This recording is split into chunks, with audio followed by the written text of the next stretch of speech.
Welcome to MCP, the multi-crew podcast, your go-to destination for everything aviation. From latest headlines to quirkiest aviation stories, we'll cover it all. I'm Aiden, and alongside my co-pilot, Alfie. How's it going, guys? You right? We'll bring you engaging discussions, including a new section, which we only added. It is Aeroplane of the Week. We've got a new section, as well as questions from the cabin. So actually, we've got two new sections. And this is where we answer all the questions from yourselves, the listeners. So buckle up, let's get started. Yeah, and we've actually got some new stuff compared to last week, which was like a few weeks out of date. So the first one, investigations have started after a RAF Typhoon jettisons its canopy following a mid-air emergency.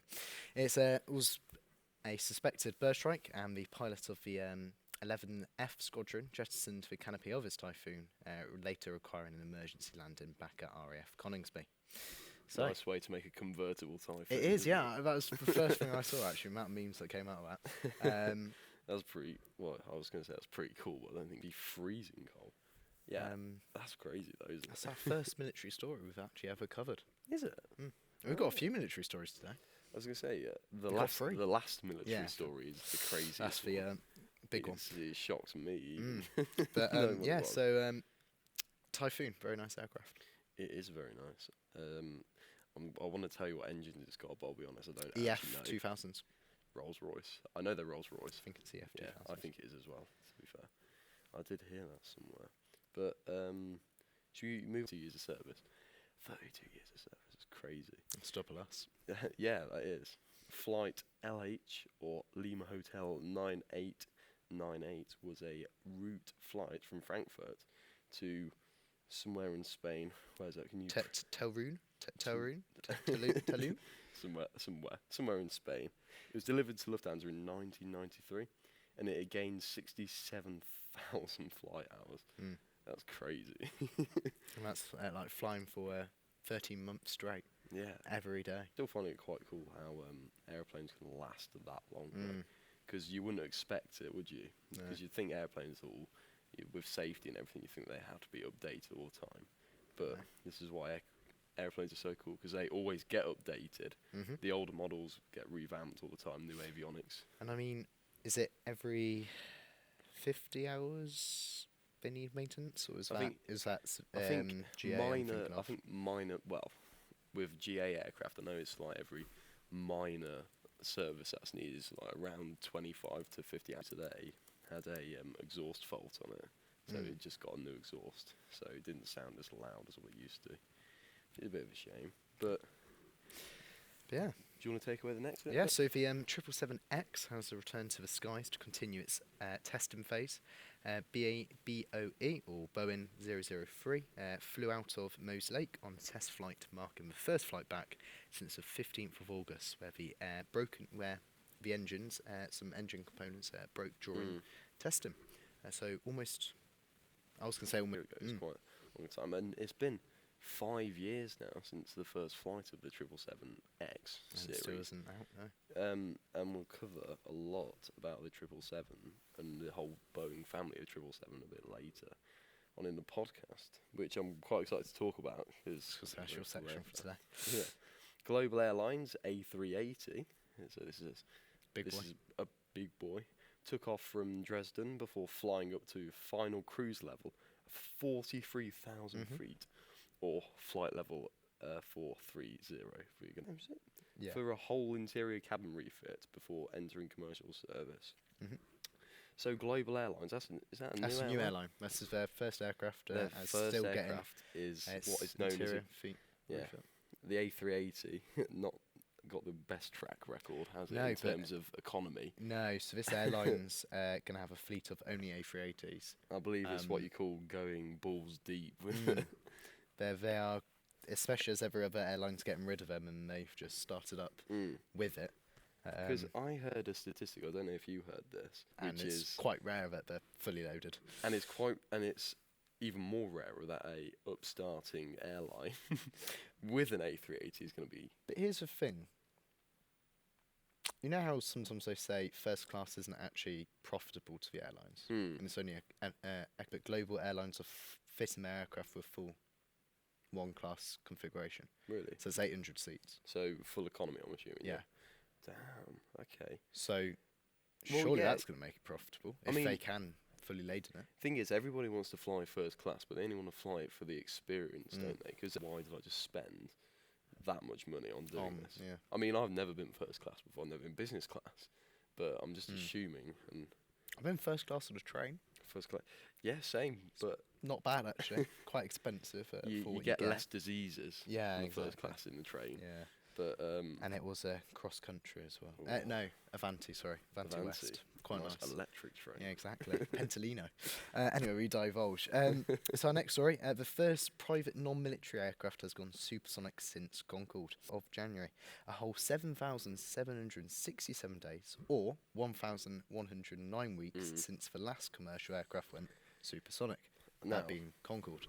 I'm really excited about this Mm. because this is where I can see the future starting to go. Because I believe Boom, one of its goals is to prevent the aircraft from making a sonic boom. I think they're trying to like work around it. Yeah, I don't know how they're going to do that. No, but I remember hearing something where they said there we go. Yeah, to Which be I'm going to say is my distant. favourite aeroplane ever. They had to obviously do the Heathrow to JFK route because that's the only route it could go. Because that's the future, and me and a few of the other people on my course could be flying that one day, Exactly. depending on who buys them. So Random fact, not a random fact, but yeah. I was at Aerospace Bristol with the Concorde, and some of the Boom officials went over to go look at some that's documents. So, random fact. That's so cool. I can't wait to one day, if I ever get the opportunity to fly one of those. Is that when it's released? I would reckon it's 2040. Because obviously with 15 like years. supersonic travel, they're going to have quite a bit of delay, aren't they? Well, I mean, it's been how many years? 4 or 5 years for this aircraft? Hang on, let me have a look. Now, scarily 3 years ago. No, that's not the question I asked Google. I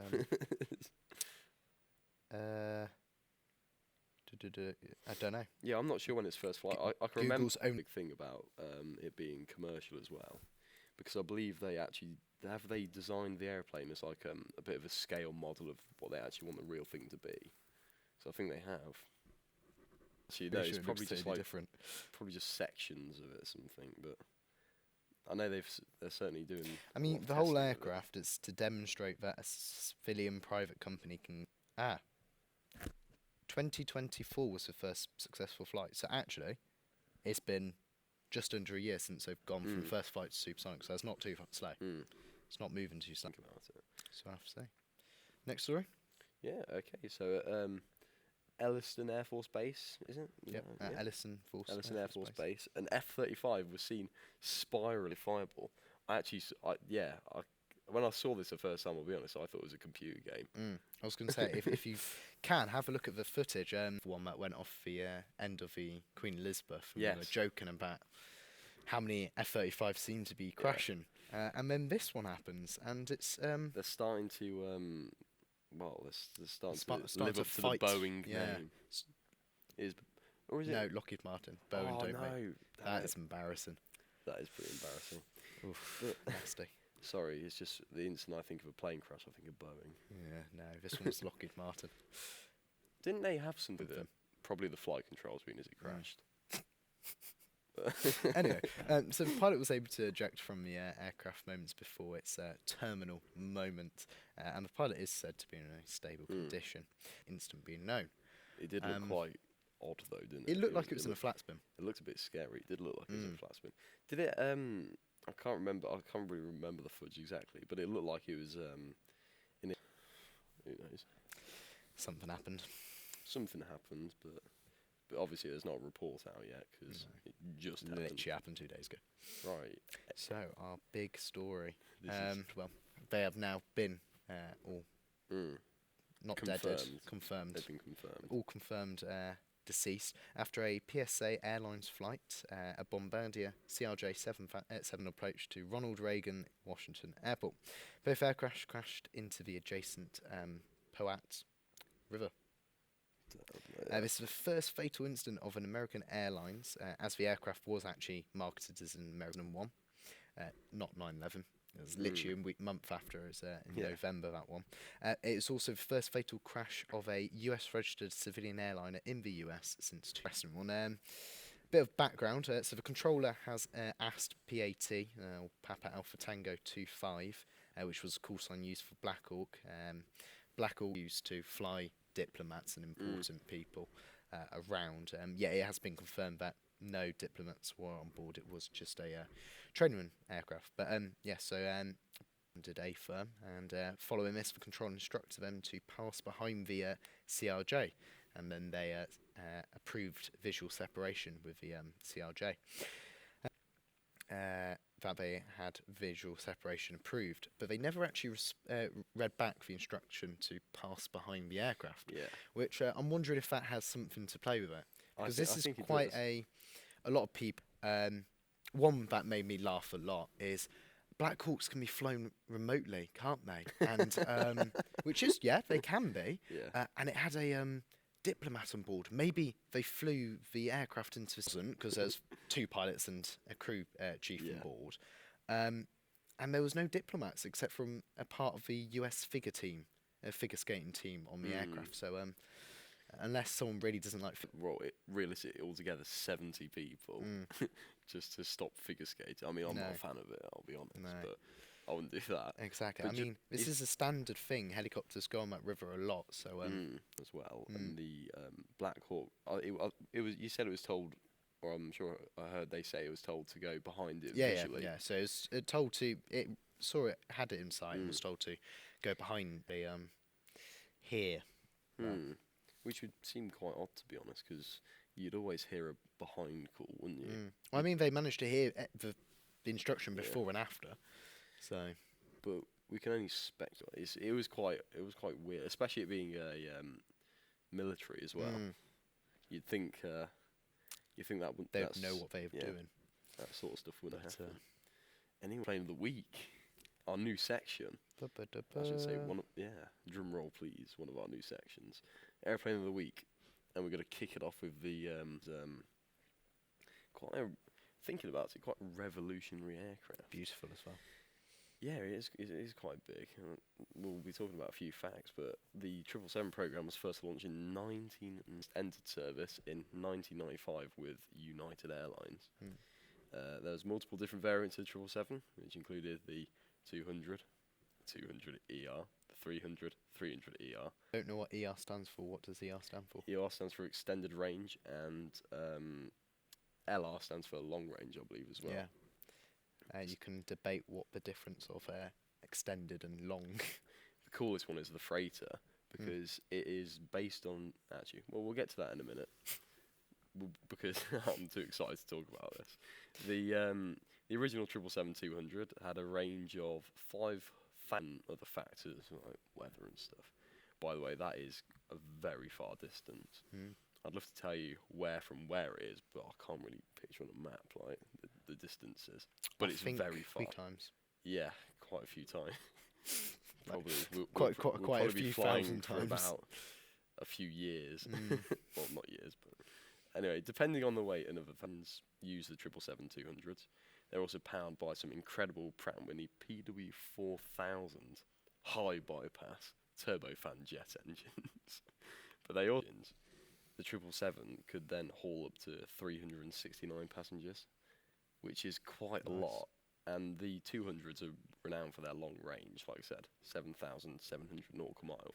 And then obviously, further on down the line, you get the 777-300, which is, I don't know about you, Aiden, but it's my favourite variant of the 777. It was didn't have the range that the 200 had, but had quite a larger capacity, and GE90 engines, which nice are so cool. Big engines. Basically, they are that big. The fuselage of a 737 can fit inside of it, which is just ridiculous. I have never actually. I don't know if you have or not. I've been on. You've been on one, and you'll have seen how big them engines are, because they are ridiculous, and they make a really nice howl. And you wonder why people at Heathrow complain. You do, and it is. But I'm not being funny. I wouldn't complain until a month later, until I actually get fed up of it. I actually thought about that though. Quickly moving on to something else, very slightly. Would you want to live by the airport? Yeah, why not? But No need for a long stay car park. Exactly. I think it's white noise. Well, yeah, actually. I would say it's white noise, to be fair. Free white noise. Some people would probably think that, to be fair. But anyway, the 777, 7,370 nautical miles. And that's for the 300, isn't it? That's for the 300, compared to the 200, which was, what's that? 7,700, and just random. The Bombardier Global 7,500 actually has the same range, 7,700 nautical miles. Little private jet. That is pretty cool. There we go. But that does only carry like 10 passengers. I was going to say, and that's what makes this aeroplane. And we'll get to that now. How many people do you think it can carry? Considering I definitely don't have a script in front of me. Random number, maybe 451? Do you know how many people it is? How many? It is 451 people, and only had like basically 370, but 369. Which is pretty cool. Obviously, right, the freighter, this is what I wanted to talk about, just really quickly. It's based on the 200. It had the General Electric engines put on it, so it could haul some heavy-ass cargo. DHL and FedEx use them. Proper cargo. Some proper cargo. And I'm not going to outline this is something on the agenda for a future episode, talking about ETOPS and what actually ETOPS stands for. Yeah, ETOPS. We do need to cover that, because we're currently 4 podcasts down. But we will cover it, so you understand. But basically, it was the first twin-engine jet aircraft, which got a certificate. It's like, that's why it was so important. So in simple words, it means on one engine it can fly for 100. No, yeah, one engine it can fly for 100. No, it can glide for 180 minutes. I think so. This is why we need to talk about ETOPS. This is why we need to talk about it, and I need to learn about it a bit more as well. Right. The 777X. So this is the aircraft we were talking about earlier. It's just started back in testing. Introduced in 2013. Boeing aimed to make the 777 much more efficient, more reliable. But there was actually 2 variants of it: the Dash 8 and the Dash 9. The Dash 8 is the successor to the 777-200LR, and it will have a range of 8,745 nautical miles, which is crazy. And it'll also be able to carry a 384 passengers. The variant will also have the brand spanking new GE9X engines, which will be the most efficient jet engines in history. And if you think the GE90 engines were big, these are massive. I can remember seeing them. Well, I've never saw them before, but on the video of the test flight, they were so...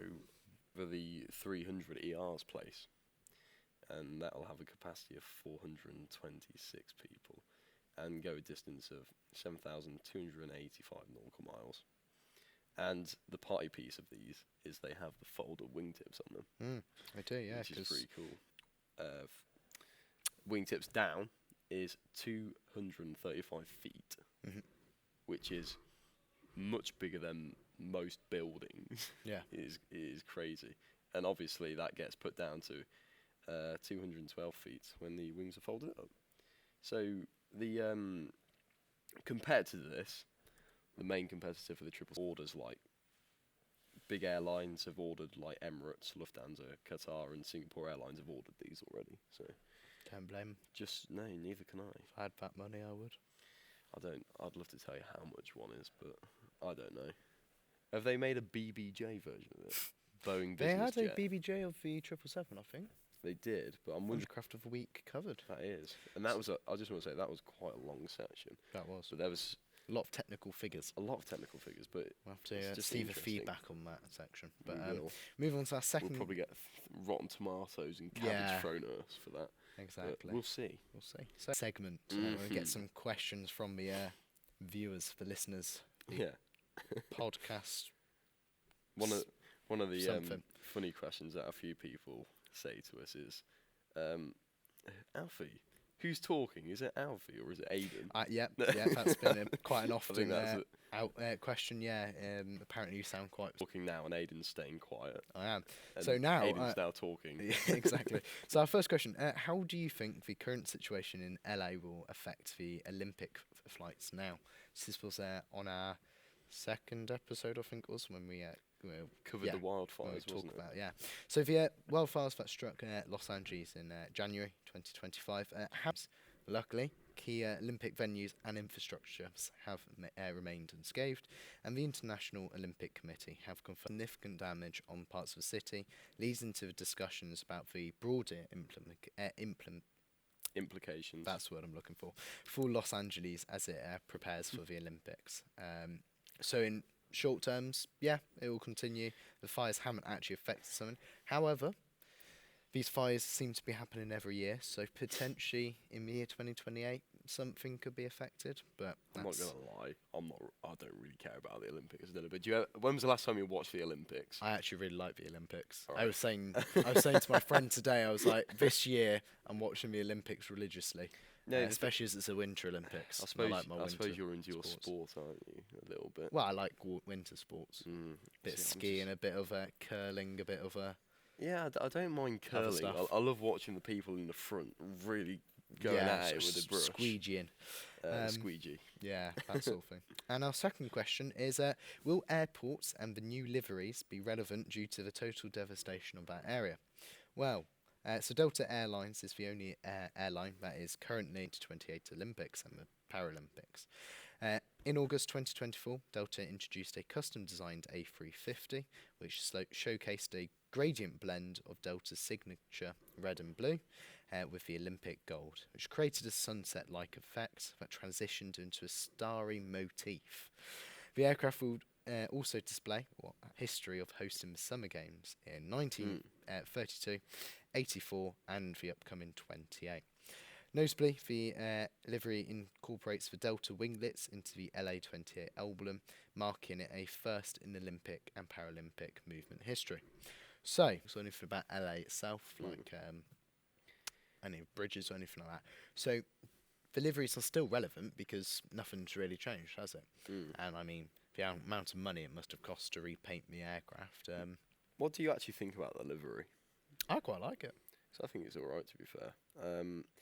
But I remember on our first livery. Yeah, I remember saying that. Yeah. And I'll be honest, it wasn't my favourite. But I think it was up there. I think the favourite one I've seen up to date now was the NBA Emirates one at Heathrow. Yeah, we saw that one in person as well. Yeah, that was quite cool, to be fair, to see it.